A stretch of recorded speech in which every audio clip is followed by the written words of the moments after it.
On ne va pas au ciel parce qu'on veut aller. On va au ciel parce qu'on a le visa du ciel. Je ne viens pas à Jérusalem seulement parce que je veux. Il faut que je respecte les principes de l'immigration. Et il y a les principes de l'immigration céleste. La foi et la sanctification. Si vous n'avez que la foi en Jésus, mais vous n'ajoutez pas la sanctification, vous attendrez le ciel et vous allez finir en enfer. Oh, gloire à Jésus! C'est pourquoi, troisièmement, celui qui est en Christ a l'assurance du salut. Je crois que si maintenant on nous bombarde, je vais au ciel.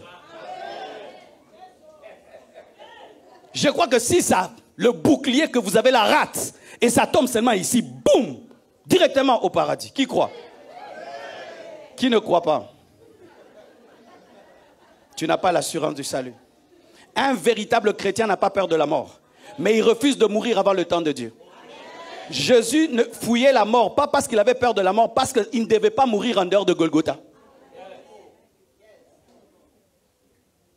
Je refuse de mourir avant le temps de Dieu parce que j'ai une mission à accomplir. Mais le jour que je la finirai, si Dieu me dit, Marcelo, tu as fait tout ce que je voulais, tu as donné toutes les prédications, demain je te prends, je vous dis, je serai heureux. Parce qu'il y a trop de problèmes ici-bas. Qui, si Dieu lui dit, mon fils, tu as tout fait, demain je te prends, sera dans la joie. Lève la main. Pas d'hypocrisie à l'église. Lève bien la main. Ou tu vas dire, Seigneur, qu'est-ce que je te fais? Une prolongation.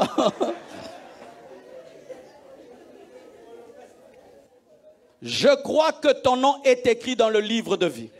Je crois que si tu meurs, tu iras au paradis. Je crois que si tu meurs, tu n'iras pas en enfer. Un homme qui a reçu Jésus n'ira pas en enfer. Et si tu meurs, c'est le paradis qui t'attend. Et après le paradis, tu seras ressuscité pour l'enlèvement. Et tu reviendras avec Jésus pour le millénium. Et tu entreras dans la nouvelle Jérusalem céleste. J'ai cette assurance. J'ai cette assurance. Donne-moi la main. C'est pourquoi devant la mort chante, bénis Dieu, parce que la mort n'est pas la mort. La mort est une invitation qui te permet de voir papa. La mort est une invitation qui te permet de rentrer à la maison, parce que Tel Aviv n'est pas la maison. La maison, c'est la nouvelle Jérusalem céleste. C'est pourquoi les apôtres n'avaient pas peur de la mort, parce qu'ils avaient l'assurance du salut. Mais aujourd'hui, nous avons des chrétiens qui meurent comme des païens. Tu viens vraiment... Nous, je ne sais pas comment vous faites ici, mais nous, les pasteurs au Congo, lorsque quelqu'un meurt, on t'invite de faire une prière. Et bien, les prières aussi qu'on nous demande, vraiment, ça ne fait rien. Ça ne fait rien. Quelqu'un est mort, tu me dis de prier. Pourquoi?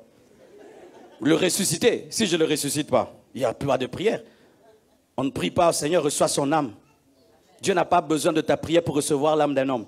Il a besoin de la foi de cet homme pour recevoir son âme. Si un homme n'a pas cru en Jésus pendant sa vie, aucune prière d'un prêtre ne peut le sauver. Mais tu vois certains, il était chrétien, mais il meurt la bouche ouverte.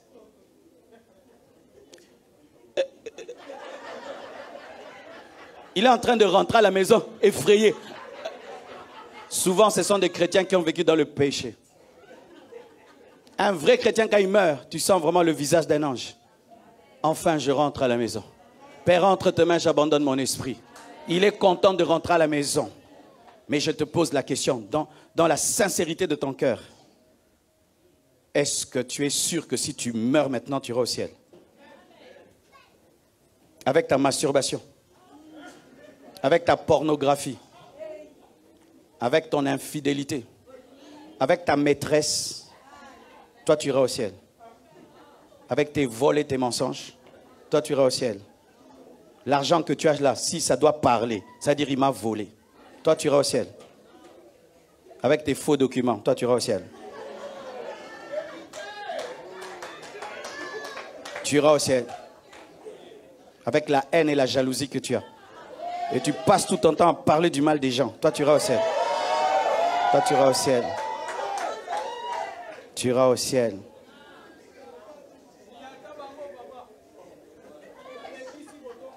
Alléluia. Écoutez ceci. Écoutez ceci. On ne va pas au ciel parce qu'on veut aller. On va au ciel parce qu'on a le visa du ciel. Je ne viens pas à Jérusalem seulement parce que je veux. Il faut que je respecte les principes de l'immigration. Et il y a les principes de l'immigration céleste. La foi et la sanctification.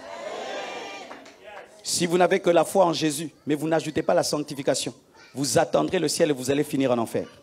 C'est pourquoi beaucoup de soi-disant chrétiens seront étonnés de mourir et d'aller dans le feu. Tu as un péché conscient comme tu es là. Un péché conscient. Tu es dans l'ivrognerie. Tu es dans la drogue. Mais tu dis que tu iras au ciel. Donc que Dieu change toute la Bible rien que pour toi. Qu'une réunion céleste se fasse pour ajouter un verset, que les impudiques hériteront les royaumes des cieux. Que les adultères hériteront les royaumes des cieux, rien que pour toi. Pourquoi tu as toujours pensé que tu es une personne spéciale sur la terre? Pourquoi tu as toujours cru qu'il s'agit de toi, c'est toujours différent? Pourquoi tu as toujours pensé ça? Dieu a révélé qu'il n'a pas de chéri et de chouchou dans la parole. Vous savez quand? Lorsque le grand Moïse, Dieu lui a dit, tu n'entres pas.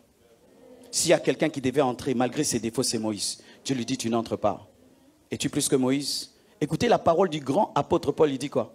Je traite durement mon corps, de peur d'être disqualifié après avoir prêché aux autres. C'est dire quoi? Paul était conscient que Dieu ne consomme pas Paul, il consomme Jésus. Dieu ne consomme pas toi. Est-ce que tu as Jésus? Si tu ne l'as pas, mon frère, on viendra à ton deuil, on va faire des belles prédications, on va mettre l'encens, on va mettre l'eau bénite, tout ça en enfer, malgré l'eau bénite et l'encens. Une grosse croix et que ton âme repose en enfer. Mais oui, parce que comment quelqu'un qui a mené une vie de péché, on lui dit que repose en paix, alors qu'il n'a fait que troubler la vie des autres. Nous récoltons ce que nous avons sémé. On ne se moque pas de Dieu, c'est qu'un homme aura sémé, il le moissonnera certainement. Si tu as sémé pour la chair, tu récolteras quoi? La corruption.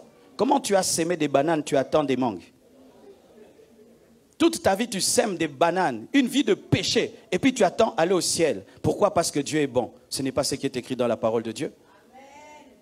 Le Dieu d'amour bon a créé le ciel et l'enfer. Mais quand tu es en Jésus, tu vois tout ce que je dis là, ça ne te trouble pas. Et je l'ai fait consciemment, de troubler les gens.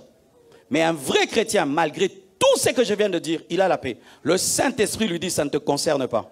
Tu marches en communion avec Dieu. Mais si quand j'ai parlé comme je viens de parler, ton âme est troublée, frère, fais très attention. Tu n'as pas l'assurance du salut. Et tu n'es pas en Christ. Tu vas à l'église. Tu sers Dieu, mais tu n'es pas en Christ. Le bonheur d'être chrétien, c'est cela. Parce que l'un des grands problèmes sur la terre, c'est quoi? C'est la mort. La mort effraie tout le monde. Les riches, les pauvres, les hommes les plus puissants du monde ont peur de la mort. Mais toi, seulement parce que tu as Jésus, tu n'as pas peur de la mort. Dernièrement, j'étais avec mon père. Mon père est devenu chrétien. Tu sais ce que mon père a dit? Mon père a maintenant 77 ans, 77 ans. Il dit, Marcelo, tu sais que je suis prêt. J'ai dit quoi? Mon père m'a dit ça. Il dit, je suis prêt. Maintenant, je suis prêt. Et d'ailleurs, moi, j'ai même pitié pour vous qui allez rester. Oui, et quand il parlait, vraiment, je sentais que mon père était prêt. Et puis, je vais causer aussi avec ma maman. Elle me dit, Marcelo, tu vois, la dernière fois quand j'ai eu la crise, là, je n'étais pas prête. Mais là, maintenant, je suis prête. J'ai dit, hey, vous deux, là, vous êtes prêts? Elle dit, je suis prête. Si Dieu me prend, qu'il me prenne, il n'y a aucun problème. Et je vois comment ils vivent, mes parents, maintenant. Ils vivent vraiment comme des saints. Ils ne parlent du mal de personne. Tu peux parler un truc là, ils font tout pour ne pas mettre leur bouche dedans. Ils se préparent tous les jours à prendre l'avion. S'il y a une bombe sur nous, boum, qui croit qu'il ira au ciel? Mon frère, c'est pourquoi lorsqu'on va dire Amen, si nous ne mourrons pas, c'est une grâce de réparer. C'est une grâce d'aller chercher ta copine et dire c'est fini. Et de chercher ton copain, homme, et tu es homme, lui dire aussi c'est fini. Ça aussi. D'aller réparer et d'aller rendre ce que tu as pris. Parce que toute fois que nous avons la grâce de respirer, c'est une grâce pour réparer et pour arranger. Mais rassure-toi, si tu as vraiment Jésus, n'aie pas peur de la mort. J'ai déjà connu la mort pendant quelques minutes lorsque j'ai donné ma vie à Jésus. Nous ne mourrons pas. La mort, elle n'existe pas. Elle existe pour ceux qui restent, mais pour celui qui meurt, la mort n'existe pas. J'ai vu mon corps comme une statue et j'ai vu mon âme s'enlever et j'ai crié Jésus, je suis revenu. Mais j'ai vu mon corps comme une statue inerte. Mais quand je voyais mon corps, je voyais les frères et sœurs en train de causer. J'étais toujours vivant. J'entendais, mais je ne pouvais pas parlais avec eux, mais j'étais toujours vivant. Tous ces gens-là que vous connaissez qui sont morts ne sont pas morts. Parce que l'homme a été créé à l'image de Dieu. Il a l'éternité en lui, au ciel ou en enfer. C'est pourquoi l'enfer est dangereux. Pourquoi? Parce que c'est l'éternité dans le feu.